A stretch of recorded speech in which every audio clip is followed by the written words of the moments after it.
प्यारे बच्चों, सुप्रभात। आज हम करेंगे तुलसीदास द्वारा लिखी गई लक्ष्मण मूर्छा और राम मिलाप की जो लंका कांड से ली गई रचना है, उसका जो है अनुवाद सरलार्थ करेंगे, उसकी व्याख्या करेंगे।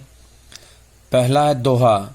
तव प्रतापुर राखी प्रभु जय हूँ ना तुरंत, अस्कई आयशु पाई पद बंदी चलेऊ हनुमंत। भरत बाहुबल शील गुण प्रभु पद प्रीति अपार, मनमहु जात श्राद्ध पुनि पुनि पवन कुमार। तव माने तो तुम्हारा, प्रताप माने यश, उर माने हृदय, राखी माने धारण करके रख करके, प्रभु माने स्वामी, जय हूँ माने चला जाऊंगा, नाथ माने भगवान श्री राम, तुरंत माने शीघ्र, अस माने ऐसा, कई माने कह करके, आयसु माने आशीर्वाद, याज्ञा, पाई माने प्राप्त करके, पदबंदी चरण वंदना, पदबंदी का था चरण वंदना, पदबंधी चरणों की वंदना, चले चल दिए हनुमंत हनुमान जी। भरत बाहु माने भरत की बाजुओं, बल माने ताकत, शील माने सहनशीलता, गण माने गुण, गुण माने गुण, प्रभु माने भगवान श्री राम, पद प्रीति माने चरणों के प्रति प्रेम, अपार माने अत्याधिक, मन माने मन ही मन, मन ही मन, जात माने जा रहे थे, श्राद्ध माने प्रशंसा करते हुए, पुनि पुनि बार बार, पवन कुमार माने हनुमान जी। इसमें कहा गया है कि जब हनुमान जी लक्ष्मण को होश में लाने के लिए संजीवनी बूटी लेकर के आ रहे थे, तो बीच में अयोध्या के ऊपर से गुजरते हुए भरत जी उनको तीर मार देते हैं और वो नीचे गिर जाते हैं। भरत जी से वो बताते हैं कि किस प्रकार युद्ध में लक्ष्मण जी मूर्छित हो गए हैं और उनके जीवन को बचाने के लिए संजीवनी बूटी ले जाना बहुत आवश्यक है। तब वो कहते हैं, हनुमान जी भरत से कहते हैं, हे प्रभु आप बड़े प्रतापी हैं, आप यशस्वी हैं, यश जो है तुम्हारा दूर दूर तक फैला हुआ है, तुम्हारा जो यश है दूर दूर तक फैला हुआ है, आप बहुत ही यशस्वी हैं और प्रतापी हैं। तुम्हारे प्रभाव को हृदय में धारण करके, तुम्हारे प्रताप और यश को हृदय में धारण करके मैं शीघ्र ही यहाँ से चला जाऊंगा, मैं यहाँ से अपने मार्ग की ओर चला जाऊंगा, ताकि मैं जल्दी से जल्दी अपने स्वामी प्रभु श्री राम के पास पहुंच जाऊं, इसलिए मैं शीघ्र जाऊंगा। अस कही होता है ऐसा कहकर भरत जी से आज्ञा लेकर हनुमान जी वहां से उनकी चरण वंदना करके चल देते हैं, लंका के लिए प्रस्थान कर देते हैं। भरत बाहु, और वो मन ही मन भरत के बाजुओं की ताकत यानी कि बाहुबल, भरत के बाहुबल की, उनके अच्छे व्यवहार की, सहनशीलता आदि गुणों की, अनेक प्रकार के जो गुण थे उनकी, और राम के चरणों में उनके अपार प्रेम की प्रशंसा करते हुए चले जा रहे थे। मन ही मन बार बार प्रशंसा करते हुए वायु मार्ग से उड़कर अपने लक्ष्य की ओर चले जा रहे थे। कहने का आशय है कि हनुमान जी सराहना करते हैं भरत के गुणों की और चले जाते हैं लंका की ओर। यहाँ पर दोहा छंद का प्रयोग किया गया है। इसमें भरत की वीरता, प्रताप और उसके शील का सुंदर वर्णन किया गया है। अनुप्रास और पुनुक्ति प्रकाश अलंकार का प्रयोग किया गया है। साहित्यिक अवधि भाषा का प्रयोग किया गया है। अब हम करेंगे आगे जो है, जहां राम लक्ष्मण ही निहारी, बोले बचन मनुज अनुसारी। अर्धरात्रि गई कपि नहीं आयऊ, राम उठाई अनुजोर लायऊ। सकौ न दुखित देखी मोहि काऊ, बंधु सदा तो मृदुल स्वभाऊ। मम हित लागी तजेऊ पितु माता, सहेऊ हिप्पी नहीं मातम बाता। वहाँ माने था वहां पर, राम होता भगवान श्री राम, लक्ष्मण ही होता लक्ष्मण, निहारी देखकर। जहां युद्ध हो रहा था लंका में, उस स्थान पर भगवान श्री राम लक्ष्मण को देख करके बड़े दुखी हो रहे थे, बड़े परेशान थे, और वो एक सामान्य मनुष्य की तरह बातें कर रहे थे। मनुज होता मनुष्य, वचन माने बातें करना, अनुसारी होता अनुसार। लक्ष्मण को देख देख करके दुखी थे और एक सामान्य मनुष्य की तरह बोल रहे थे, बातें कर रहे थे। अर्धरात्रि गई, आधी रात गई यानी व्यतीत हो गई है, कभी नहीं आई, हनुमान जी नहीं आए। वो कहते हैं कि आधी रात व्यतीत हो चुकी है और हनुमान जी अब तक नहीं आए। राम उठाई अनुज लायू, और भगवान श्री राम अपने छोटे भाई को उठाकर हृदय से लगा लेते हैं। सकौ न दुखित देखी मोहिकाऊ, वो कहते हैं कि हे भाई तुम मुझे कभी भी दुखी नहीं देख सकते थे। बंधु सदा तो मृदुल स्वभाव, हे भाई हमेशा से ही तुम्हारा मेरे प्रति कोमल स्वभाव रहा है। मृदुल होता कोमल, क्या होता है मृदुल? कोमल। तो माने तुम्हारा, स्वभाव माने स्वभाव। तुम्हारा हमेशा से ही मेरे प्रति स्वभाव कोमल रहा है और तुम मुझे कभी भी दुखी नहीं देख सकते। मम हित लागित जो पितुमाता, और तुमने जो है मेरी भलाई के लिए मेरे प्रति लगाव के चलते माता पिता को भी त्याग दिया और मेरे साथ रहते हुए सहेऊ पिन हिम आतप बाता। वन की हिम माने होता ठंडी, आतप गरम, बाता माने हवाएं। मेरे साथ रहते हुए वन की ठंडी और गर्म हवाओं को सहन किया है। कहने का आशय है कि हे भाई तुमने मेरे साथ रहते हुए अनेक दुखों को, कष्टों को सहन किया है, केवल और केवल मेरी भलाई के लिए, मेरे भले के लिए तुमने ऐसा किया है और अपने माता पिता को भी छोड़कर मेरे साथ वन में आ गए। इसलिए हे भाई तुम मुझसे क्यों बातें नहीं करते, तुम मुझसे क्यों नहीं बोलते। सो अनुराग कहाँ भाई उठाऊ न सुनी मम बच बिकलाई। सो अनुराग मतलब वह प्रेम, हे भाई अब तुम्हारा मेरे प्रति वह प्रेम कहाँ गया। उठाऊ न सुनी मन बच बिकलाई, बच होता है बातें, बिकलाई व्याकुलतापूर्ण। हे भाई तुम मेरी व्याकुलतापूर्ण बातों को सुनकर क्यों नहीं उठ जाते। जो जनते हु बन बंधु बिछेऊ, और हे भाई अगर मैं ये जानता कि वन में अपने भाई से बिछड़ जाऊंगा, अलग हो जाऊंगा, पितु वचन मनते हु नहीं ओहू, तो मैं पिता की उन बातों को कभी नहीं मानता, पिता के वचनों को नहीं मानता। सुतवित नारी भवन परिवार, ये कहा गया है कि इस संसार में पुत्र, सुत माने था पुत्र, वित्त माने धन, नारी माने पत्नी। इस संसार में पुत्र, धन, पत्नी, भवन होता घर, घर परिवार हो ही जाही जग 12 हो ही माने प्राप्त करना, जग संसार 12 मतलब दोबारा से।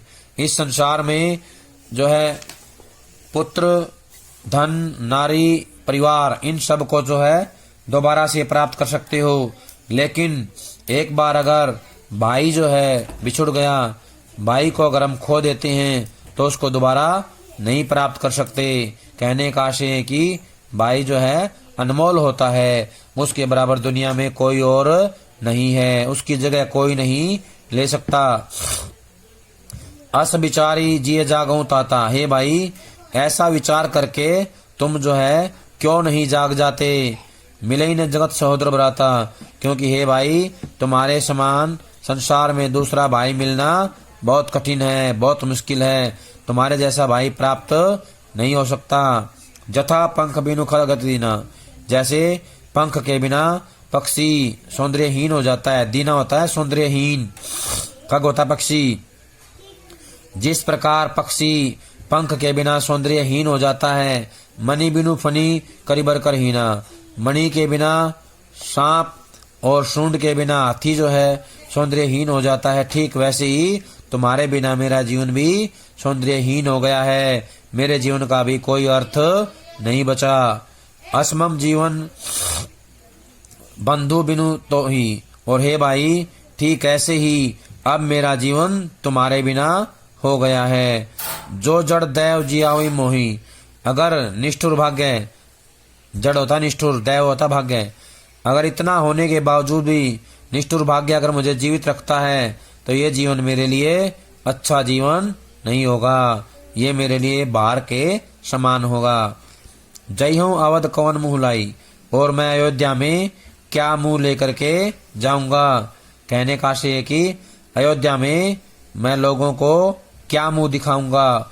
नारी है तो प्रिय भाई गवाई, वो कहेंगे कि मैंने पत्नी के लिए अपने प्राणों से प्यारे भाई को गंवा दिया, युद्ध में मरवा दिया।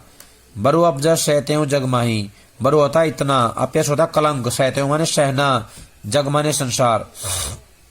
मैं इस संसार में रहते हुए इतना कलंक, इस अपयश को कैसे सहन करूंगा। नारी हानि विशेषति नहीं, और ये कहा गया है कि नारी की हानि जो है कोई विशेष नुकसान नहीं है, विशेष हानि नहीं है। अब अपलोक शोक सुतोरा, और अपलोक होता है इस संसार में रहते हुए, शोक माने दुख। हे भाई, इस संसार में रहते हुए तुमसे अलग होने का जो दुख है मैं किस प्रकार सहन करूंगा। सही निष्ठुर कठोर उर्मोरा, सही होता है सहन करना, निष्ठुर होता है कठोर, उर्माने मेरा। अब ये निर्दयी कठोर हृदय जो है कैसे इस दुख को सहन करेगा। कहने का आशय है कि हे भाई, मेरा जो कठोर हृदय है इस निष्ठुर दुख को, कष्ट को किस प्रकार सहन करेगा। निज जननी के एक कुमारा, और तुम तो जो है अपनी माता के एक ही पुत्र हो। तातासु तुम्हें प्राण आधारा, हे भाई तुम उसके प्राणों का आधार हो। सौंपेसी मोही तुम ही गई पानी, और उन्होंने तुम्हारा हाथ मेरे हाथ में, पानी होता है हाथ, गही माने था सौंप देना, तुम्हारा हाथ मेरे हाथ में सौंप दिया था। सब विधि सुखद परम हित जानी, क्योंकि मैं सब प्रकार से हर तरह से तुम्हारा भला चाहने वाला हूँ। सुखद होता है सुख, भलाई, मैं तुम्हारे सुख और भलाई के बारे में चाहने वाला हूँ। उतरू का दई हूँ तही जाई, उन्हें मैं जा करके क्या उत्तर दूंगा।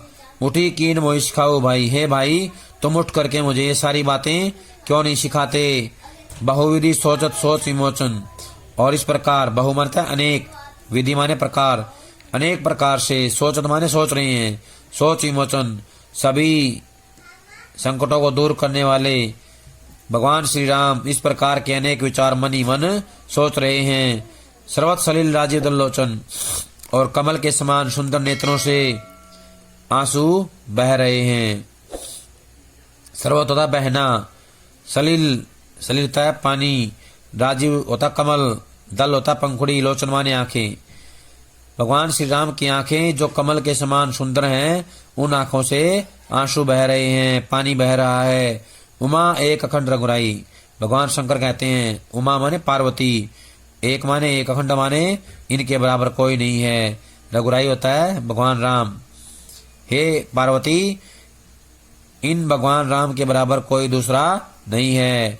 नरगति भगत कृपाल दिखाई, कृपाल होता है दया, भगत माने भक्तों, गति माने के लिए, दिखाई माने कर रहे हैं। वो कहते हैं कि ये अखंड हैं, इनके बराबर कोई दूसरा नहीं है दुनिया में। फिर भी भक्तों के कल्याण के लिए ऐसी जो है लीलाएं दिखा रहे हैं। मनुष्य का शरीर धारण करके संसार में लीला दिखा रहे हैं। वो दिखाना चाहते हैं कि चाहे कोई भी व्यक्ति क्यों ना हो, अगर वो एक बार शरीर धारण करके धरती पर आ जाता है तो उसे जो है मानवीय जीवन में जो संकट आते हैं उनका सामना करना पड़ता है। ये लीला के माध्यम से भगवान राम लोगों को दिखाना चाहते हैं। अब करेंगे हम सोरठा। प्रभु प्रलाप सुनी कान बिकल भय बानर निकर, आई गयऊ हनुमान जी मी करुणा में वीर रस।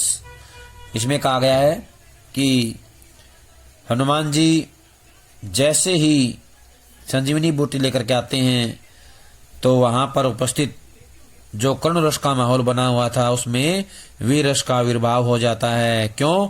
क्योंकि उनके आने से पहले भगवान श्री राम विलाप कर रहे हैं। प्रलाप होता रोना, प्रभु श्री राम रो रहे हैं। सुनी कान बिकल भय बानर निकर, वहां पर जितने भी कान होता है झुंड, क्या होता है कान झुंड, बिकल व्याकुल, भय माने हो जाते हैं, बानर निकर, निकर भी झुंड होता है। वहां पर जितने भी बंदरों के झुंड थे वो सारे के सारे जो हैं व्याकुल हो जाते हैं और उदास होकर खड़े हो जाते हैं। और जैसे ही उनको पता लगता है कि हनुमान जी संजीवनी बूटी लेकर के आ गए हैं तो वहां पर जो है कर्ण रस के बीच में वीर रस का आविर्भाव हो जाता है। कहने का आशय है कि सभी में नया जोश भर जाता है। कवि यहाँ बताना चाहता है कि प्रभु श्री राम के विलाप को सुनकर वानरों का जो समूह है दुखी हो जाता है। उसी समय अचानक हनुमान जी प्रकट हो जाते हैं और जैसे ही हनुमान जी दिखाई देते हैं उनको तो वहां पर जो है उस शोक के वातावरण में वीर रस का आगमन हो जाता है। यहाँ पर हमें याद रखना है अनुप्रास अलंकार के साथ साथ रूपक अलंकार का प्रयोग भी किया गया है। और इससे पहले हमने जो पढ़ा है चौपाई, उसमें भी जो है सोच विमोचन में जो है यमक अलंकार का प्रयोग हुआ है। और पूरे इस काव्यांश में अनुप्रास अलंकार का प्रयोग देखने को मिलता है। सर्वत सलिल, इसमें भी अनुप्रास अलंकार है। सर्वत सलिल राजीव दल्लोचन, इसमें जो है राजीव दल्लोचन, इस लाइन में भी जो है कौन सा अलंकार है, इसमें भी जो है अनुप्रास अलंकार देखने को मिलता है।